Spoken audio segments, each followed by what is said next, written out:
이슈의 흐름을 살펴보는 핫이슈 키워드 시간입니다. 인터넷과 SNS를 뜨겁게 달군 오늘의 키워드 알아봅니다. 첫 키워드는 근로장려금입니다. 근로장려금 신청이 이번 달부터 시작됐습니다. 근로장려금은 일을 해도 소득이 적어 생활이 어려운 사람들을 위해 국가에서 지급하는 장려금인데요. 국세청은 코로나19 확산에 따른 어려움을 고려해 당초 이달 16일이었던 신청 기한을 31일까지로 연장했습니다. 나도 받을 수 있을까 궁금하신 분들 많을 텐데요. 근로장려금은 가구원 소유의 주택과 토지, 건물 등 재산 합계가 2억 원 미만일 때 신청 가능하며 부부 합산 연간 소득이 홀벌이일 때 3천만 원, 맞벌이일 때 3,600만 원 미만이어야 합니다. 국세청 홈택스를 통해 신청 요건을 확인할 수 있으니까요. 확인하시고 해당하는 분들은 이번 달 31일까지 신청하시기 바랍니다. 두 번째 키워드 이만희입니다. 이만희 신천지 예수교 총회장이 어제 기자회견을 열고 신천지를 중심으로 코로나19가 확산된 데 대해 국민께 사과드린다고 말했습니다.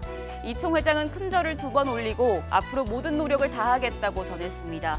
그러면서 음성이 뭔진 모르겠지만 자신이 코로나19 진단 검사에서 음성 판정을 받았다 이렇게 이야기를 했습니다.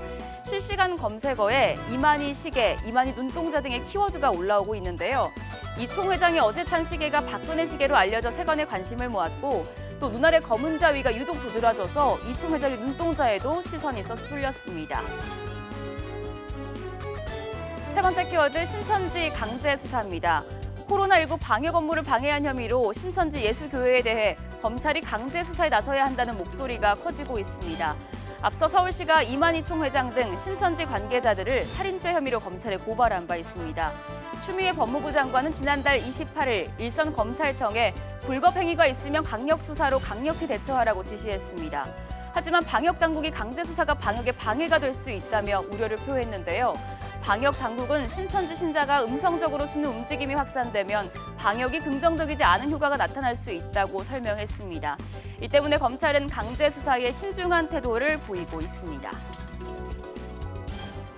다음 키워드 코로나19 긴급 대출입니다. 국제통화기금 IMF와 세계은행 WB는 현지 시간 2일 코로나19 대응을 뒷받침하기 위해 긴급 자금 대출에 나서겠다는 입장을 밝혔습니다. 크리스탈리나 게오르기에바 IMF 총재와 데이비드 멜페스 WP 총재는 공동 성명을 통해 회원국들을 도울 준비가 돼 있다면서 특히 보건 시스템이 취약한 저소득 국가에 특별한 관심을 갖고 있다고 밝혔습니다. 또 긴급 대출과 정책 조언, 기술 지원 등을 비롯해 최대한 활용 가능한 수단을 쓸 것이라고 강조했는데요. 두 총재는 코로나19의 영향에 대응하는 데 국제적 협조가 필수적이라고 덧붙였습니다. 오늘 마지막 키워드는 슈퍼 화요일입니다. 현지 시간으로 오늘 미국에서는 민주당 대선 예비후보 경선이 14개 주에서 동시에 이뤄집니다. 이른바 슈퍼 화요일이라고 하는데요. 슈퍼 화요일을 코앞에 두고 피트 부티지지 전 미국 인디애나주 사우스밴드 시장과 에이미 클로버샤 미 상원 의원이 경선 중단을 선언했습니다. 이들은 조 바이든 전 미 부통령을 밀어주기로 했는데요. 앞서 바이든 전 부통령이 사우스캐롤라이나 프라이머리에서 처음으로 승리하면서 버니 샌더스 상원 의원의 독주를 저지했습니다. 샌더스 대 바이든 양강 구도가 만들어진 가운데 후보들의 경선 중단이 어떤 영향을 미칠지 관심이 모아집니다. 또 마이클 블룸버그 전 뉴욕시장도 슈퍼 화요일부터는 경선에 참여하기 때문에 돈으로 무장한 블룸버그 전 시장까지 3파전 양상이 이어질지 과연 누가 승기를 잡을지 지켜보셔야겠습니다. 지금까지 핫이슈 키워드였습니다.